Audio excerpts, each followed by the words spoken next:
বিসমিল্লাহির রহমানির রহিম। আপনাদের জন্য আবার আজকে হাঁসের মাংসের একটা রেসিপি নিয়ে আসলাম। দেখেন আপনারা সবাই। এখন আমি গরম মশলা 2টা তেজপাতা দিয়ে দিলাম তেলের মধ্যে।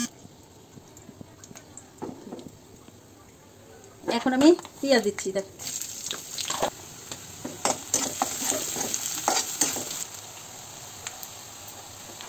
এখন আমার পেঁয়াজটা আধা ভাজা হয়ে গেছে। এখন আমি দিয়ে দেবো আদা রসুন বাটা।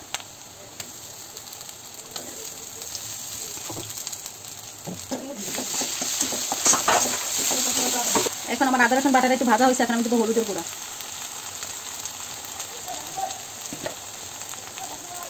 এখন দেবো ধনের গুঁড়া।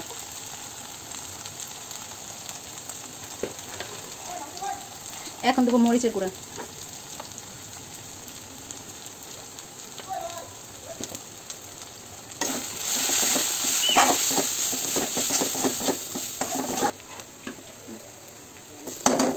এখন দেবো জিরার গুঁড়া।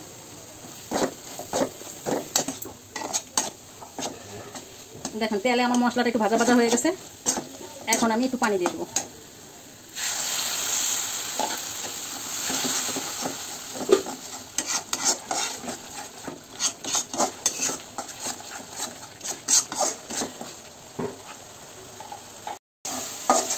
দেখেন আমার মশলাটা কষানো হয়ে গেছে, কি সুন্দর তেল উঠে গেছে উপরে।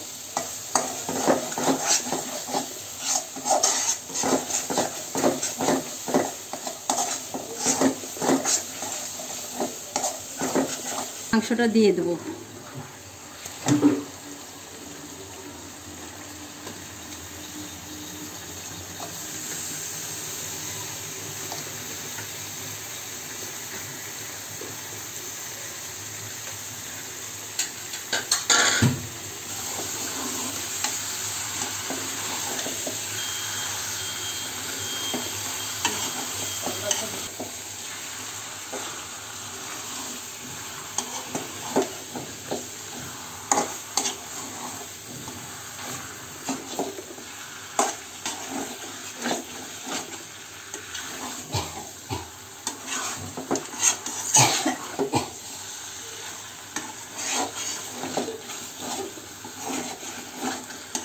এখন আমি ঢেকে রাখবো।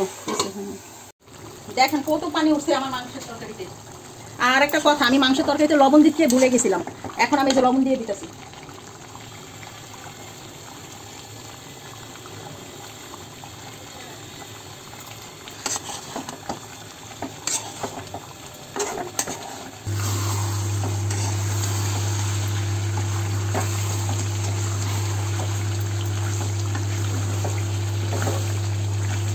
দেখেন কত তেল উঠছে মাংসে।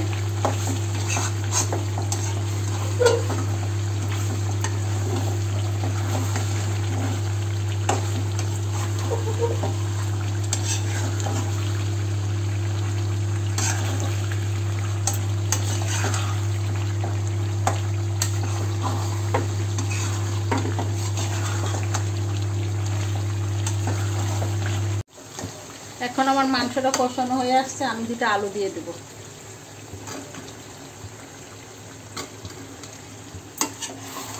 দিয়ে দেব।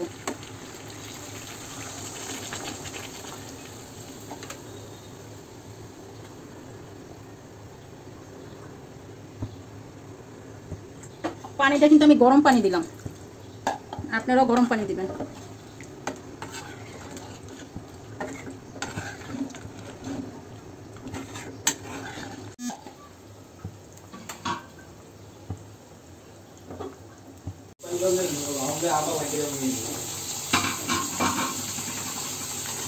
দেখেন আমার তরকারিটা হয়ে গেছে। এখন আমি একটু গরম মশলার গুঁড়া দিয়ে দেব।